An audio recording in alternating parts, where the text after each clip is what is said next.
같이 나눌 말씀은 전도서 4장 9절부터 12절까지의 말씀입니다. 한 절씩 교독하겠습니다. 두 사람이 한 사람보다 나음은 그들이 수고함으로 좋은 상을 얻을 것임이라. 혹시 그들이 넘어지면 하나가 그 동물을 붙들어 일으키니와 홀로 있어 넘어지고 붙들어 일으킬 자가 없는 자에게는 화가 있으리라.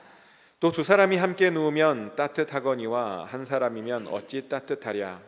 한 사람이면 패하거니와 두 사람이면 맞설 수 있나니 세 겹줄은 쉽게 끊어지지 아니하느니라. 아멘. 오늘은 좋은 교회가 온다 세 번째 시간입니다. 혹시 세코야 가보셨습니까? 저는 지금까지 한 6번 정도 가본 것 같은데요. 전에 살던 동네가 세코야에서 한 2시간 정도 걸려서 다른 사람들보다는 좀 더 많이 가본 것 같습니다. 근데 갈 때마다 좋더라고요. 6번 가봤는데 다 좋았습니다. 실제로 세코야는요, 얼마나 아름다웠냐면 미국이 국립공원을 한참 지정할 당시에 옐로우스톤 다음으로 두 번째로 지정된 국립공원이랍니다. 아름다워서요. 근데 세코야가 더 특별한 이유는 뭐냐면 국립공원이 해발 6,000피트 고지대에 있기 때문이고요. 그리고 그곳에 가면 자이언트 세코야 나무들이 모여 살고 있는 것을 볼 수 있기 때문이죠. 자이언트 세코야 나무란 뭐냐면요, 소나무 비슷한 계열인데 세코야 지역에 가면 이제 제너럴 셔먼이라고 하는 나무가 있거든요. 이 높이가 84m입니다. 84m. 그리고 이 나무의 나이는요, 무려 1,500살 이상이라고 알려져 있습니다. 6,000피트 이상 되는 곳에 이런 나무가 있는 거죠. 그러다 보니 우리는 이런 생각을 합니다. 이 나무의 뿌리는 얼마나 깊을까라는 생각을 하는데, 그래서 사람들이 조사해 봤더니 당황스럽게도 별로 깊지 않는답니다. 몇 미터밖에 안 된다고 하죠. 그 정도 깊이면 이게 바람이 불면 쓰러질 것 같은데 쓰러지지도 않는다라고 이야기합니다. 그래서 도대체 이렇게 버틸 수 있는 이유가 뭔가 봤더니 이 뿌리들이요, 서로 연결되어서 자기네들끼리 서로 합쳐지다 보니 버틸 수 있는 것이라고 말을 하죠. 그렇게 연결되었더니 그렇게 높은 나무가 그렇게 오랫동안 함께 지낼 수 있었다는 겁니다. 하지만 재밌는 건 뭐냐면요, 혼자 있으면 저렇게 못 자란대요. 나무도 혼자 있으면 저렇게 오래 버티지 못한다는 겁니다. 그래서 이 세코야 나무는 항상 같이 있는다고 하죠. 이 나무의 특징이 바로 이렇게 같이 있는 것이랍니다. 그러다 보니 우리는 이 나무를 통해서 아주 중요한 교훈을 하나 얻게 되는데요. 뭐냐면 오래 살고 높이 올라가고 싶으면 옆이랑 잘 연결되어져야 된다라고 하는 교훈을 우리가 얻게 된다는 겁니다. 사실 이것은 세상 사람들도 강조하는 것인데요. 비슷한 이야기들이 너무 많죠. 대표적인 얘기가 이런 것 같아요. 어떤 삼형제를 둔 아버지가 죽기 직전에 아들을 불렀답니다. 그리고 아들을 불러놓고 화살 하나를 주고 잘라보라고 그랬더니 다 아들들이 화살 하나쯤 다 부러뜨렸대요. 이번에는 3개를 줬더니 한번 잘라보라고 그랬더니 3개는 다 못 잘랐다라고 이야기합니다. 그러면서 아버지가 떠나면서 3명이면 못 잘라, 3명이 뭉치고 다녀야 돼, 이런 교훈을 내렸다고 하죠. 그리고 오늘 본문도 우리에게 그것을 가르쳐주고 있습니다. 오늘 본문을 아까 보면요, 두 사람이 한 사람보다 낫답니다. 두 사람이 있으면요, 좋은 상을 얻을 수 있답니다. 혹시 그들 중에 한 사람이 넘어지면 다른 사람이 다른 넘어진 사람을 일으켜 세울 수 있답니다. 한 사람이면 패하지만 두 사람이면 맞설 수 있고요. 한 사람이 누우면 따뜻하지 않지만 두 사람이 누우면 따뜻하답니다. 세 겹줄은 쉽게 끊어지지 않는답니다. 그러니 우리가 같이 있어야 된다라고 성경은 이야기하죠. 실제로 혼자서 세상의 어려움, 또 시련, 유혹들을 맞서 싸우기란 굉장히 쉽지 않은 일입니다. 그래서 우리는 공동체 안에 있어야 하고요, 무조건 예수 그리스도의 몸 안에 있어야 하는 이유가 바로 여기에 있는 겁니다. 근데 그렇다고요, 몸 안에 있기만 하면 또 무조건 다 되는 것은 아닙니다. 몸 안에 있지만 우리가요, 질서 있게 있어야 된다라고 사람들은 이야기합니다. 실제로 암 같은 경우는요, 우리 몸에 있지 않아요. 근데 암은요, 질서를 이루고 있지 않답니다. 학자들이 현미경을 가지고 정상세포와 암세포를 연구해 봤더니요, 정상세포는 우리 몸과 잘 조화를 이루면서 그냥 질서를 이루고 있는데, 암세포는 조화를 이루지 않는답니다. 무질서하게 실타래가 꼬여 있는 것처럼 헝클어져 있는 것이 암이랍니다. 그러니까 그렇게 질서가 없다 보니 우리 몸에 도움이 안 되는 겁니다. 우리 몸에 안에 있어도요, 우리 몸에 도움이 안 되고 오히려 우리 몸을 공격하는 겁니다.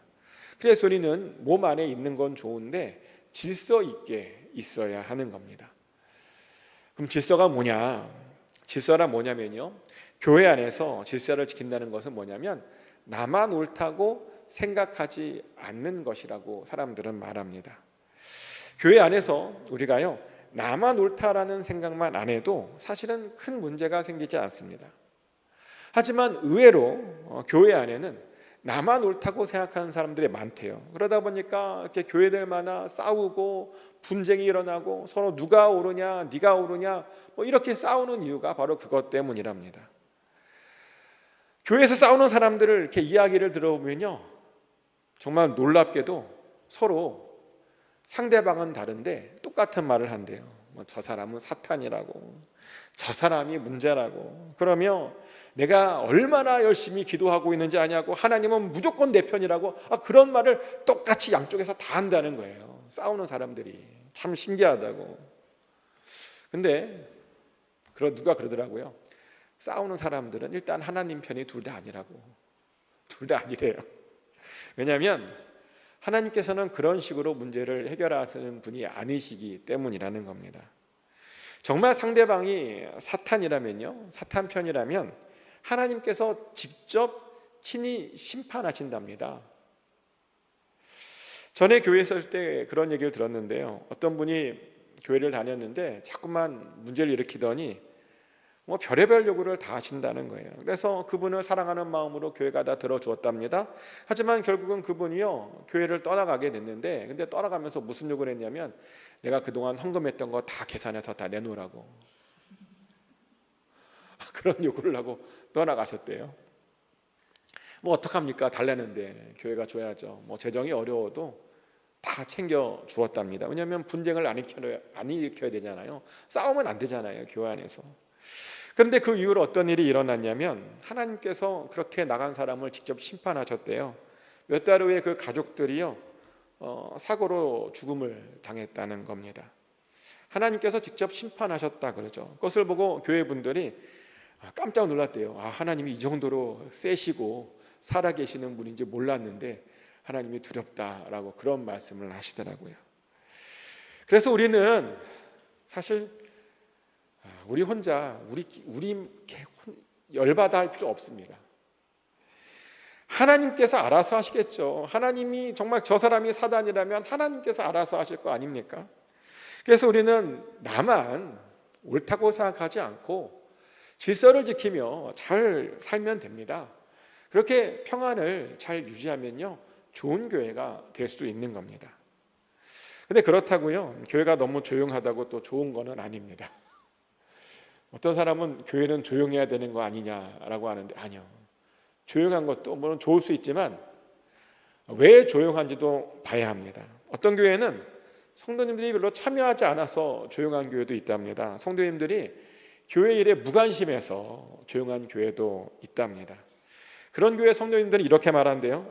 굳이 교회에 나와서 뭘 해야 되냐고, 굳이 사람들을 만나야 되냐고, 그냥 나 혼자 열심히 신앙생활하면 되지, 내가 꼭 사람들하고 부딪히며 살아야 되냐고. 그러면서 성도의 교제를 우습게 본대요. 그런데 성경 말씀에 이런 말씀이 있죠. 마태복음 22장 37절 40절 말씀에 의하면요, 읽어드리겠습니다. 예수께서 이르시되 내 마음을 다하고 목숨을 다하고 뜻을 다하여 주 너의 하나님을 사랑하라 하셨으니 이것이 크고 첫째 되는 계명이요 둘째도 그와 같으니 내 이웃을 내 자신같이 사랑하라 하셨으니 이 두 계명이 온 율법과 선지자의 강령이니라. 아멘. 예수님께서 우리에게 지켜야 되는 두 가지 중요한 계명을 가르쳐 주셨죠. 첫 번째는 마음을 다하고 뜻을 다하고 하나님을 사랑하라라는 것이고요, 두 번째로는 이웃을 우리 자신을 사랑하는 것 같이 사랑하라 라고 말씀하셨습니다. 이것이 선지자이고 강령이랍니다. 그래서 우리는 이 두 가지 명령인 하나님 사랑과 이웃 사랑을 순종함으로 지켜야 됩니다.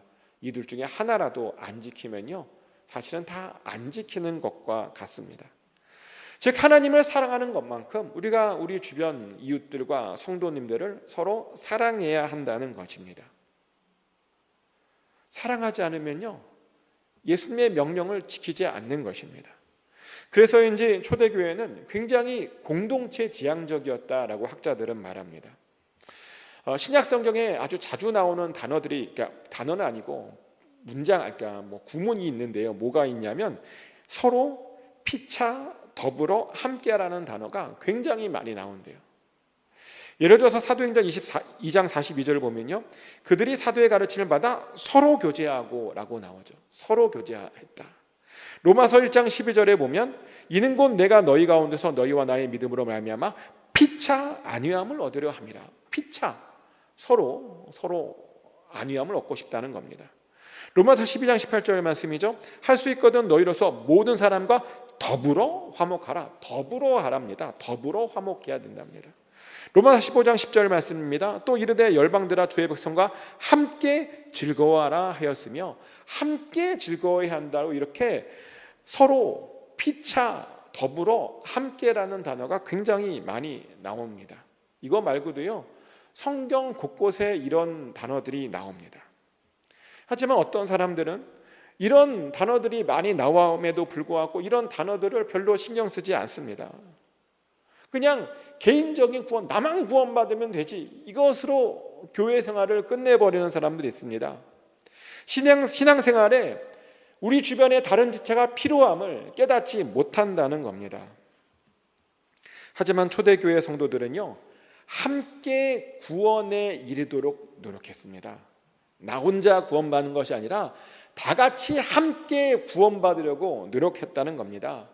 그래서 함께 덕을 세웠고요, 함께 이웃을 섬겼고, 함께 그리스도의 영광을 위해서 살았습니다. 그렇게 살았대요. 함께 덕을 세우면서. 그래서 우리도요, 그렇게 살아야 되는 겁니다. 그런데 그럼 우리가 함께 뭔가 하기 위해서, 함께 덕을 세우기 위해서 우리는 무엇을 하면 좋을까? 첫 번째로는요, 우리가 함께 덕을 세우려면 다른 사람들을 배려하는 마음이 우리 안에 있어야 됩니다.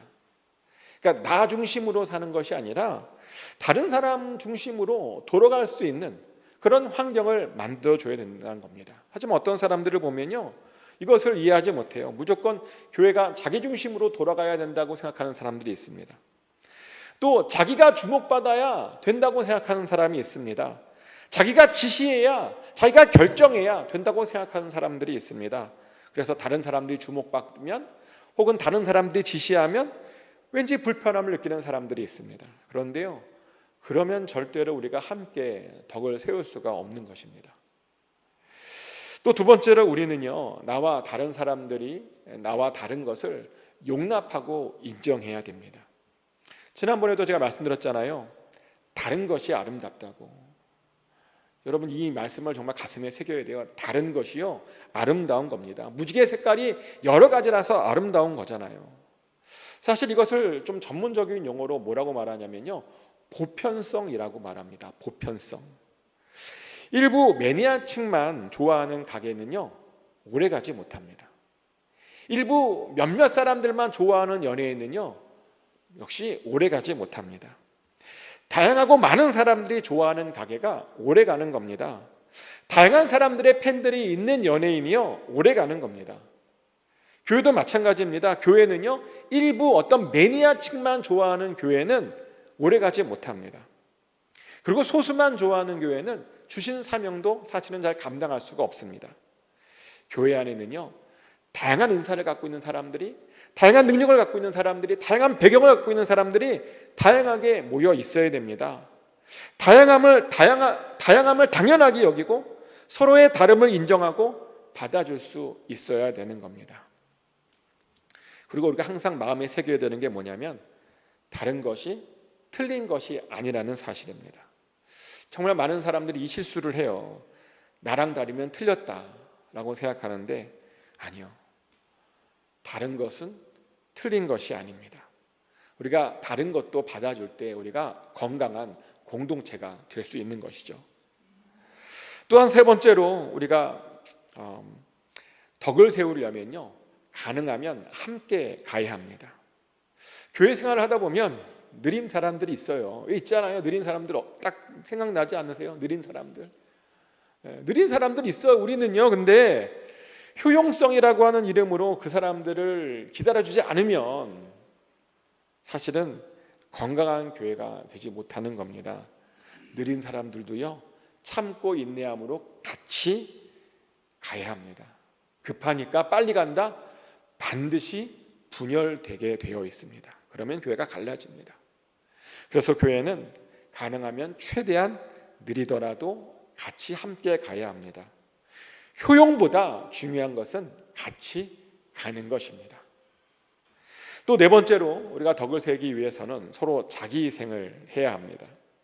사실 공동체가 돌아가려면 여러 사람들이 있으면요, 누군가는 희생을 해야 해요. 누군가 희생 없이 공동체가 돌아간다, 이것은 있을 수가 없는 일이죠.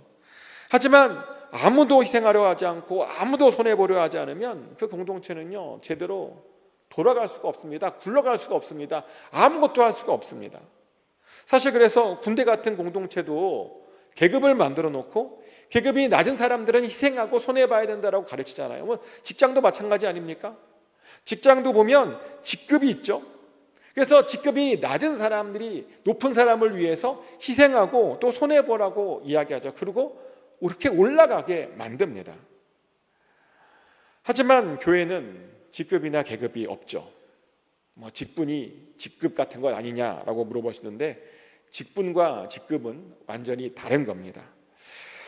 그리고 교회의 직분은요, 올라가면 올라갈수록 오히려 낮아지는 구조라고 그랬잖아요. 그래서 제가 항상 말씀드리는 게 교회에서 누가 제일 낮다고요?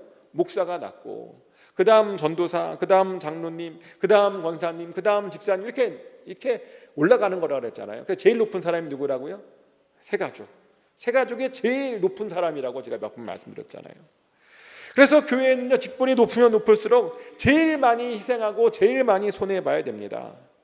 자기 희생을 각오하고 직분을 받는 것입니다. 하지만 어떤 사람들은 그 직분을 직급으로 생각합니다. 그래서 직분 받으면 더 이상 손해보지 않아도 된다고 생각합니다. 더 이상 희생하지 않아도 생각합니다. 근데 아닙니다. 받으면 받을수록 더 많이 손해보고 더 많이 희생하는 것이 기독교입니다. 또 다섯 번째로 우리가 덕을 함께 세우려면요, 우리가 십자가를 제대로 경험해야 됩니다. 십자가를 경험한다라는 말은 뭐냐면요, 서로가 죄인임을 깨닫고 서로가 연약함을 우리가 인정하며 신앙생활을 한다라는 그런 뜻입니다. 가끔 보면요, 교회 안에서조차 이런 말을 하는 사람들이 있어요. 교회 다니는 사람들이 왜 그래? 왜 우리가 많이 들어보잖아요. 교회 다니는 사람들이 왜 그래? 그런데요, 교회 다녀도 그럴 수 있어요. 교회 다닌다고 갑자기 완벽해지는 게 아니에요. 교회 오래 다녔다고 완벽하면 얼마나 좋겠습니까? 근데 안 그래요. 우리는 모두 공사 중이잖아요. 우리는 지금 계속 변화하는 중입니다. 더 좋게 변화하는 중입니다. 근데 어떤 사람들은요, 이렇게 변화하는 줄 모르고 서로가 서로에게 완벽한 걸 기대해요. 아이, 교회 그 정도 다녔으면 그렇게 하면 안 되지라고 말을 너무나 쉽게 해요. 목사님은 그러면 안 되지, 이런 말을 너무나 쉽게 해요. 아니요, 목사님도 실수합니다. 정말 죄송한 이야기인데요, 목사님들도 실수합니다. 장로님들도 실수하잖아요. 권사님도 실수하고요, 집사님도 실수합니다.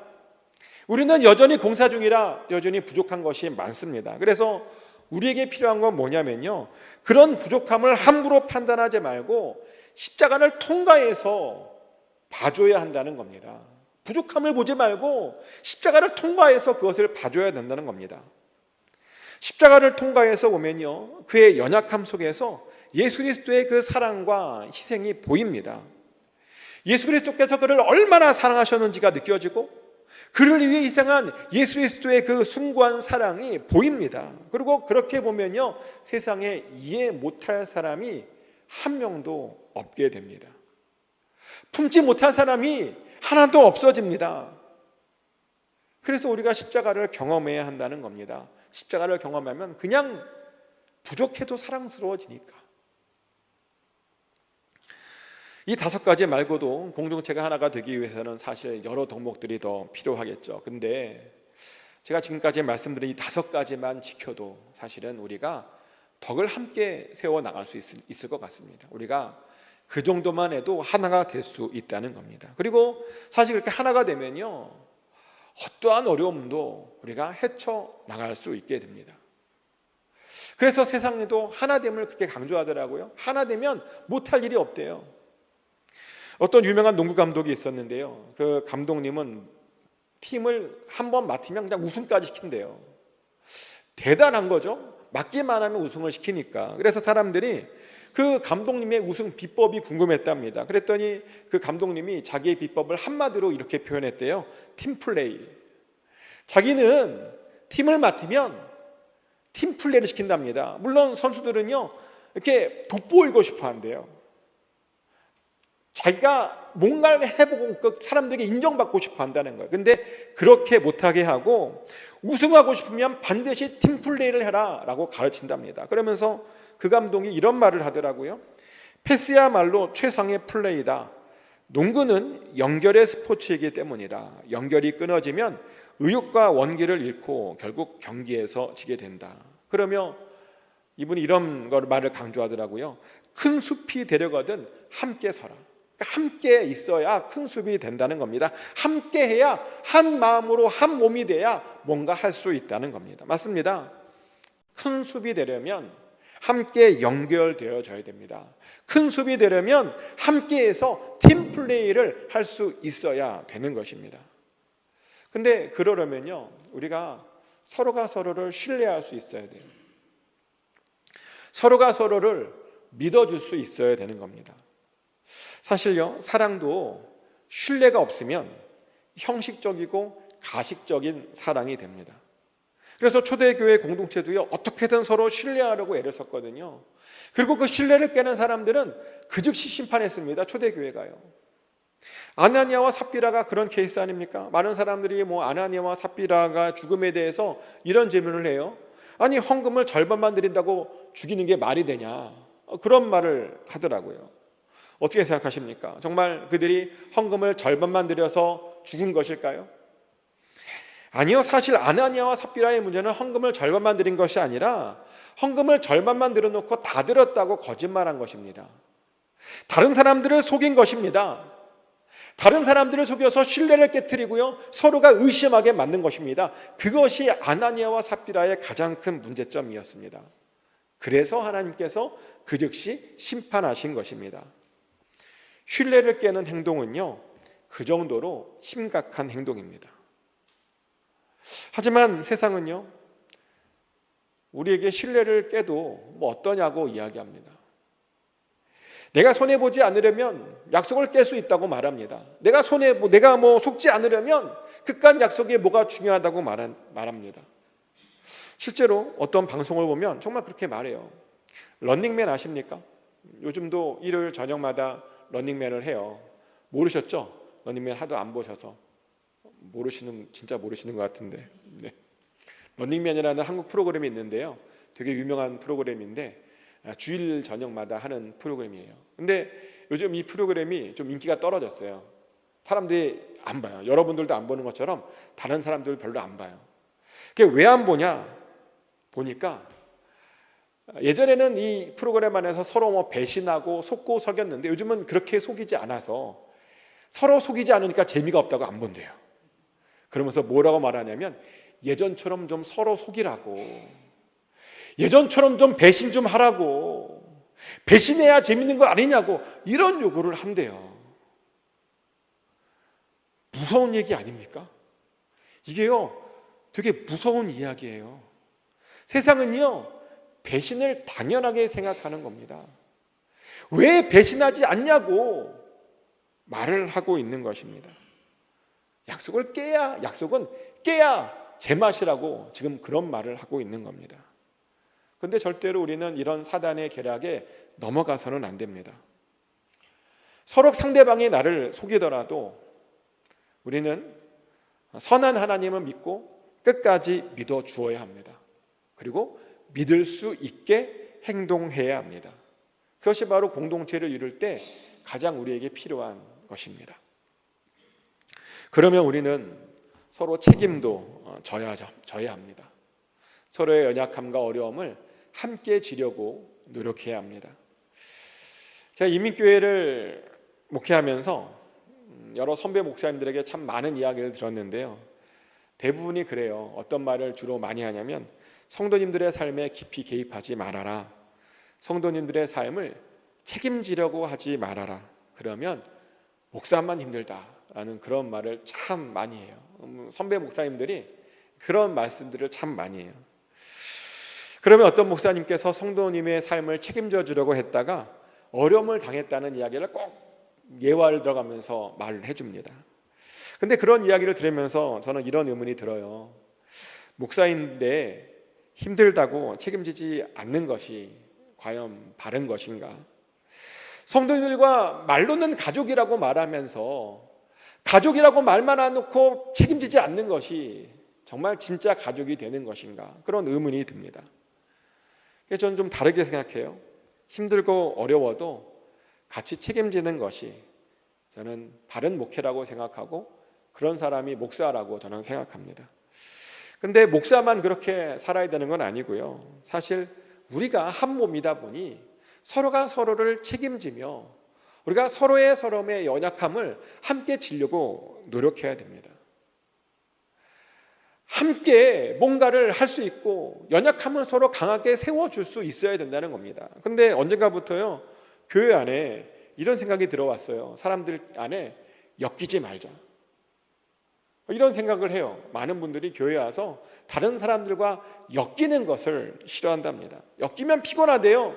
차라리 그냥 모르는 척하고 넘어가는 것이 자기에게 편하다는 거예요. 그런데 그것은요, 우리를 가족으로 묶어두신 하나님의 뜻이 아닙니다. 하나의 지체로 묶어주신 하나님의 뜻이 아닙니다. 하나님의 뜻은요, 어려움을 함께 져서 그 어려움을 같이 짐으로 가볍게 하는 것이 바로 하나님의 뜻입니다. 그러니까 우리는 같이 책임을 져야 돼요. 근데 오해는 하지 않았으면 좋겠는 게, 제가 책임져라 그랬더니 어떤 분이 그러더라고요. 그럼 보증도 서줘야 되는 거냐고. 보증, 참 어려운 말이죠.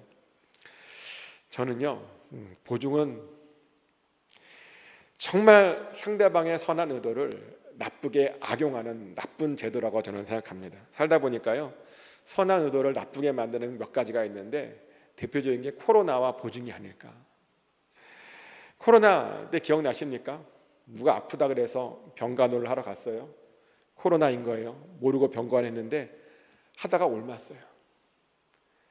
옮고 나도 남은 좋은데 옮아서 힘들다가 어떤 사람은 죽었대요. 제가 코로나 기간 동안에 그런 케이스를 2개나 봤어요. 남편이 코로나 걸렸는데 아내가 안 걸렸다가 간호했다가 아내가 걸려서 굉장히 큰 일을 치를 뻔한, 지금까지도 후유증이 심하게 앓고 있는, 그리고 어떤 가정은 실제로 남편이 아내 간호하다가 남편이 죽어버린 그런 케이스들을요 정말 너무 봤습니다. 선한 의도로 병간해 줬잖아요. 어떻게 아픈 사람을 혼자 둡니까? 선한 의도로 했는데 그 선한 의도가 나한테 오히려 해로, 악으로 돌아오게 하는 그런 코로나, 얼마나 나빴습니까? 근데 보증이 그래요. 선한 마음으로 보증을 서줬는데 세상은 우리의 그런 선한 마음을 악으로 갚아주더라고요. 보증 잘못 썼다가 망했다는 이야기 너무 흔한 이야기 아닙니까? 선한 의도로 해줬는데. 그래서 성경에 이런 말이 있어요. 잠언 22장 26절 말씀인데요, 너는 사람과 더불어 손을 잡지 말며 남의 밑에 보증을 서지 말라. 아멘. 보증 서지 말랍니다. 모르셨죠? 보증 서지 말라는 것이 제 얘기가 아니라 성경 말씀이에요. 성경 말씀. 근데 이렇게 말해도 어떤 분은 그래도 어떻게 보증 안 서주냐고 이런 말을 하시는 분이 있는데, 사실은 그렇게 마음이 불편하면 서줘야죠. 서주는데 각오하시고 서줘야 됩니다. 그 사람이 못 갚을 때 내가 갚겠다라는 그런 생각이 있으면 정말, 그리고 그렇게 갚으면서 그 사람의 관계가 절대로 틀어지지 않을 것이다라고 자신하면 그러면 서줘도 되지 않을까. 그렇지 않겠어요? 관계도 안 틀어지고 내가 정말 갚을 수 있다면 그러면 서줘도 되지 않을까라는 생각을 해보게 됩니다. 근데 사실 좋은 방법은 뭐냐면요, 보증을 서주는 것이 아니라 그 사람이 망했을 때 그 사람과 함께 거하며 함께 동거하며 그 앞으로 미래를 같이 책임져 주는 것이 더 낫지 않을까요? 과거 원로 목사님께서 그렇게 하셨다는 이야기를 들으셨어요. 어떤 성도님께서 망하셨는데 원로 목사님께서 그 가정이 충분히 설 때까지 몇 년을 데리고 있었다라고 하는 그런 이야기를 들었는데요, 사실 그게 가장 좋은 겁니다. 왜냐하면 그리고 그것이 진짜 책임져 주는 거거든요. 책임져 준다는 것은 그렇게 책임져 주는 것입니다. 그렇게 교회는요, 함께 연약함을 서로 책임지며 함께 버텨주는 겁니다. 왜냐하면 우리가 한 몸이거든요. 한 가족입니다. 우리가 하나로 연결된 한 지체라는 겁니다. 그래서 우리는 서로 그렇게 책임지며 함께 가야 합니다. 이것들을 절대로 잊지 마시기를 축복합니다. 그래야 좋은 교회가 되는 겁니다. 이제 말씀을 정리합니다. 다시 한번 말씀드리지만 우리는 한 공동체로 하나로 있을 때 더 높이 올라갈 수 있고 더 오래 버틸 수 있습니다. 그리고 그것을 위해서 우리는 질서 있는 성도의 교제를 나누어야 되고요, 그리고 덕을 이루어야 됩니다. 덕을 이루려면 다른 사람들을 배려하고 나와 다른 것을 용납하고 함께 가야 하고 또 서로 희생하고 십자가로 다른 사람들을 투영해서 봐야 한다는 겁니다. 그리고 서로 신뢰하고 서로 책임져 주어야 됩니다. 그렇게 하면 우리가 더 좋은 교회, 지금도 좋은 교회지만 더 좋은 교회가 될 줄 믿습니다. 축복하는 것은 오늘 들은 말씀에 잘 순종하셔서 함께 더 좋은 교회를 이루어가기를 예수 그리스도 이름으로 축복합니다.